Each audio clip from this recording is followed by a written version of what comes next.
getting Gilgul. Okay. Okay, we left off over here. Zokinus and the Chosim.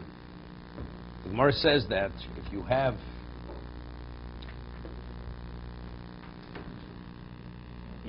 no, it's not working. It's not working. It has to be calibrated. It's not. It has nothing about it. Where's Alec? Maybe you know how to fix it. It has to be fixed. This thing.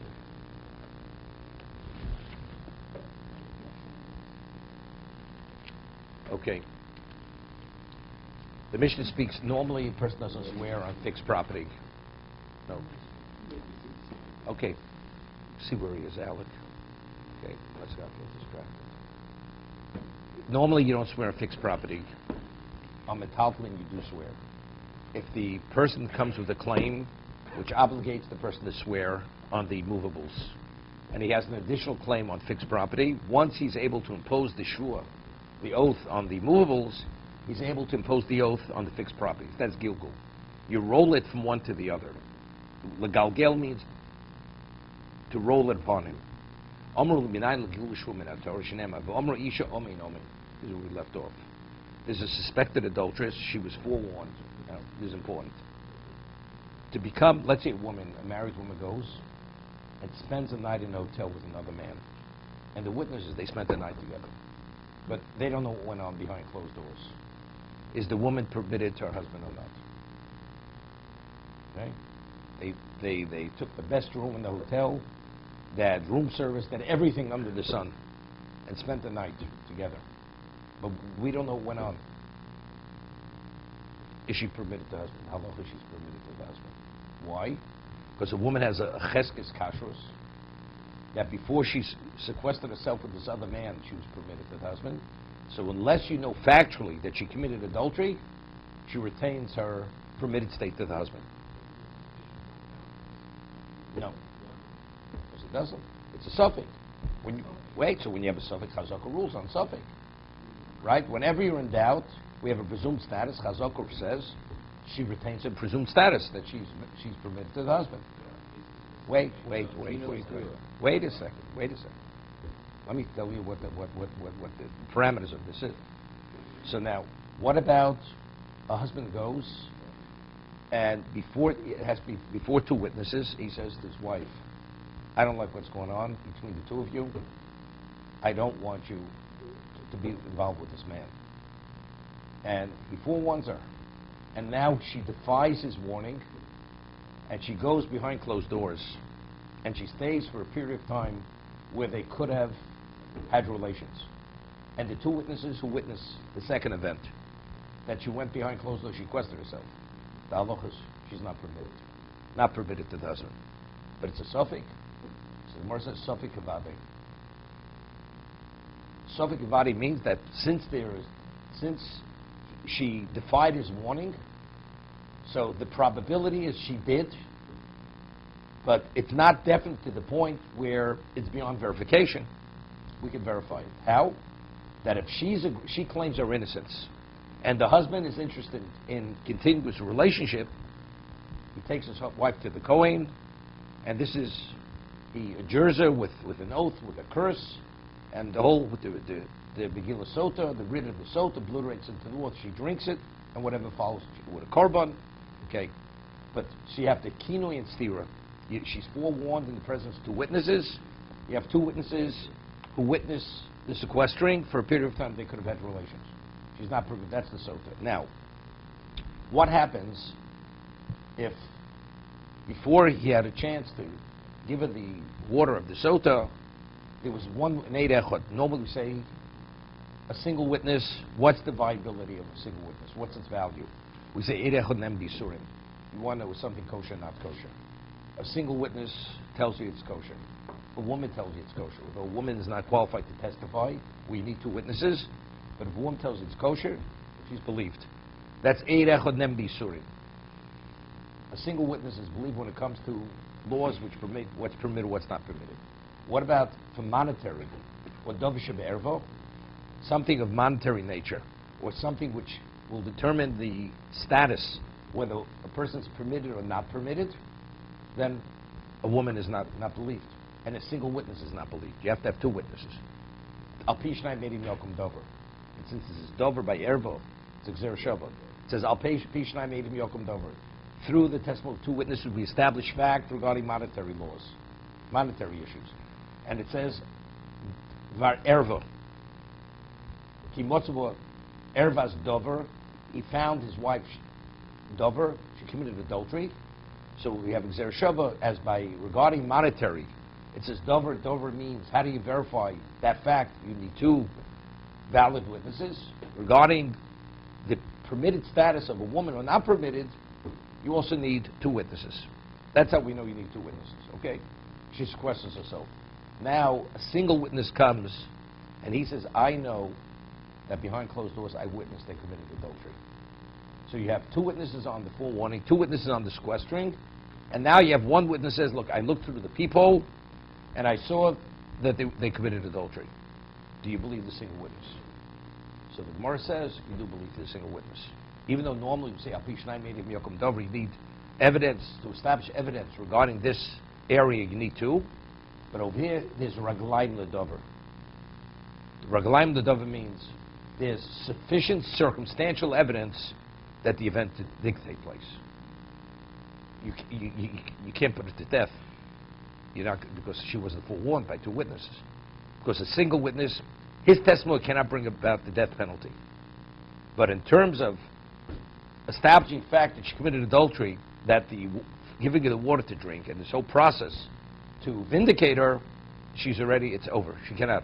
She's been established as a guilty person. So under the chuppah, he puts the ring on, the two witnesses, one turns away and doesn't see him for a split second, but one does see it. Would that be good? No, they're there. You have to establish the marriage. You need two witnesses to establish the marriage. So they have to witness that. But if doesn't it have raglayim? Isn't that raglayim? No. Because you're gonna. There the Torah is telling us. There the Torah is establishing what it is. What happened to the recorder? Okay.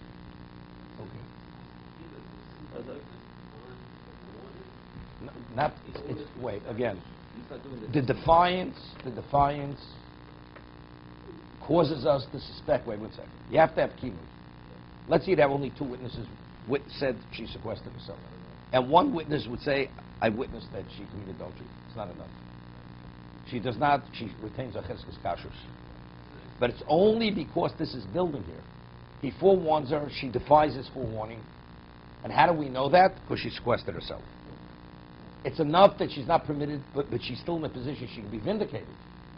Once the Echad comes and says, I saw her commit adultery, it's over. Because the circumstantial evidence is sufficient to establish that she's an adulteress.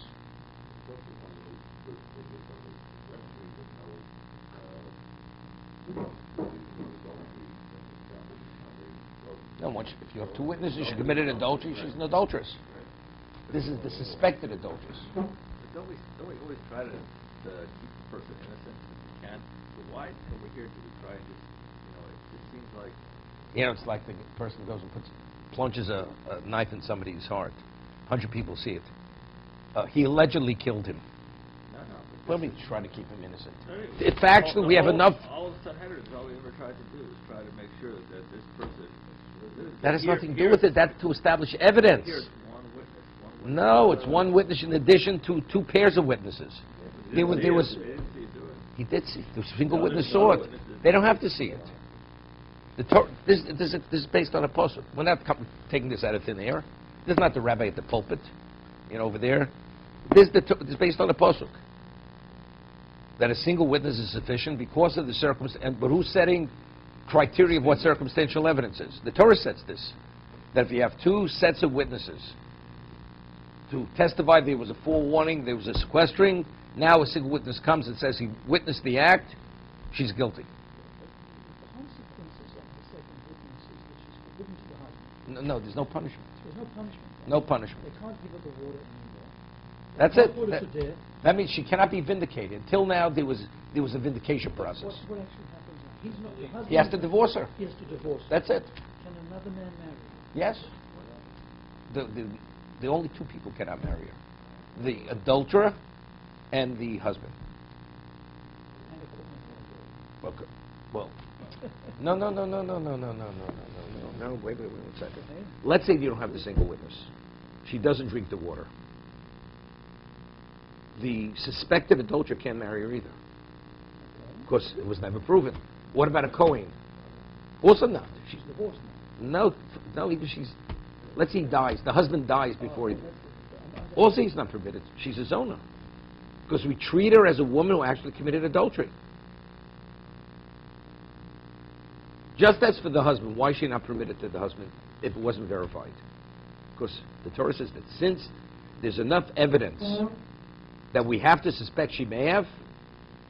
See, the single witness is only that she can no longer be vindicated through the water, the process of the water.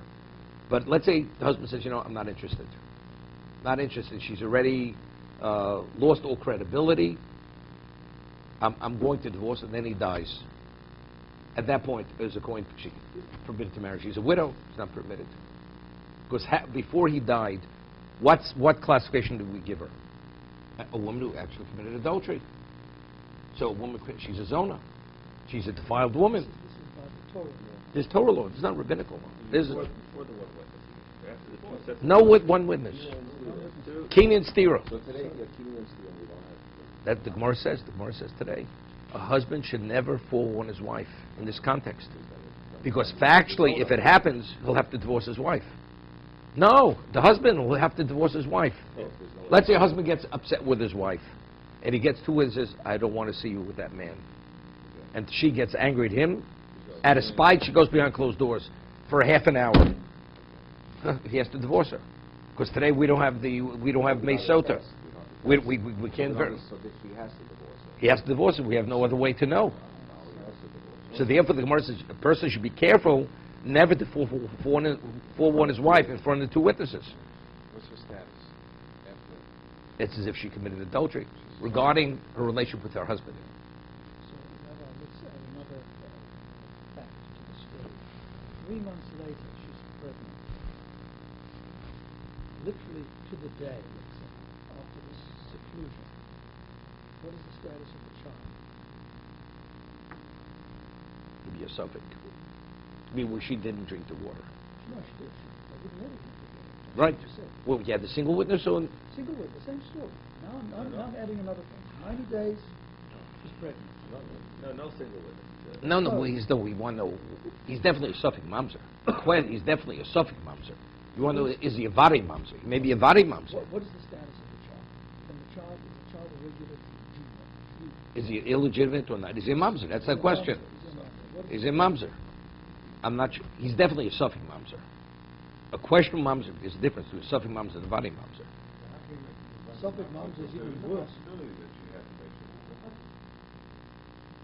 No, he said to the day, no. Let's say we're able to calculate. Well, if you can calculate, then factually he's a mamzer. Well, I mean, because you never know exactly how. But it's approximately 90 days later. No, They see that she's pregnant. be a suffix mamzer. Be a suffix Can mamzer. he marry a regular Jew, the Suffolk moms? No, rabbinically he cannot. He cannot. Rabbinically. He's in a worse situation where he cannot marry a mamzer and he cannot marry a Jew. She marries. No. He marries a Gioris. A Gioris he marries. A convert. A convert. That there was no aid, single aid, and just Kenyan stira, just Kenyan stira. It'll be the same thing. Be the same thing. There was Kenyan stira, so she has a halacha of a sot. Now she has a child. Right. So now You again. don't have the Mayan today, so it's really no difference if you have the aid or you don't have the Right. aid. Exactly. You don't know. There's no difference. Right. It's a question. Which man is the father? Right. And there's a reason to suspect. But he does not have to divorce her. You have Kenyan stira. He has to divorce her. Yeah. Well, that's Tosus. That's Tosus. There's a Tosus in Zvochim. There's Tosus in Zvochim. Over there, the Gemara says that if you have a korban and it's consecrated, and the Kohen, when he brings it, does he have to have in mind for the person whose korban and the particular korban? So the Gemara says, do we say Stama Lishma or do we not say Stama Lishma? If you don't have specific in mind, it's whatever it may be, is it valid or not? So the Gemara says, we'll bring the proof that we don't say Stama Lishma. We don't say. You have to have specifically in mind to give it that status. What's the proof? The proof is that by a get get, a divorce, the man has to, the sofer has to have specifically in mind for that particular woman, that particular husband. Why don't we say that stumble lishma? The sofer writes, whoever needs to be divorced, there's documents for that. You know, it's like you buy these necklaces with the names on it. He writes up many documents. If there's a Reuven and a Leah have to be divorced, he has that document ready. So Gemara says the reason why it's not valid, because Stam Isha is not Umedes L'Gershin. A woman is not meant to be divorced. Wait, again, instead, a woman, Stam Isha, is not Umedes L'Gershin. It's not meant to be divorced. So Tosas asks, what about a Sota? What about a Sota? You have a woman who committed adultery. We have a witness she committed adultery. And his name is Reuven, her name is Leah. So this woman is meant to be divorced. Is it valid or not valid? So this woman is meant to be divorced. Tosa says, one answer, a man does not divorce his wife when she's a Sota. God forbid, she's an adulteress. He's not permitted to live with her. It's good advice to terminate the relationship. But does he have an obligation to divorce her? The answer is no. That's one answer Tosa says. The other answer Tosa answers, he says he has an obligation to divorce her. It's a question of whether he has an obligation. However, the obligation is not with his get. Stam Isha Eino Omedes L'Gershin. She's not, means with this get. This animal is the Chatos, is the Shlomim. This animal belongs to Reuven, belongs to Shimon. So there's a linkage between the animal and the person. There's no linkage between this document, even if she's an adulteress, and this woman, just because they have the same name, because she can be divorced with another document. Therefore, that's the reason why it's not valid. We don't say Stam Lishma. Okay. Why is she listening to the whole world? Because Torah says she's permitted.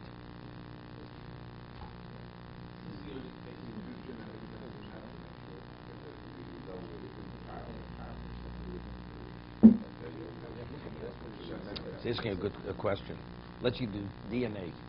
It's not called genetic testing. DNA testing. So it was interesting. After the World Trade Center, there was a question of, there were remains. So they went to Esher Bel Yoshev, you do DNA testing on, and you find the remains. Identify that, is the wife permitted to remarry? Is she an aguna, or that's sufficient evidence? He ruled of sufficient evidence. DNA testing is evidence that's fact.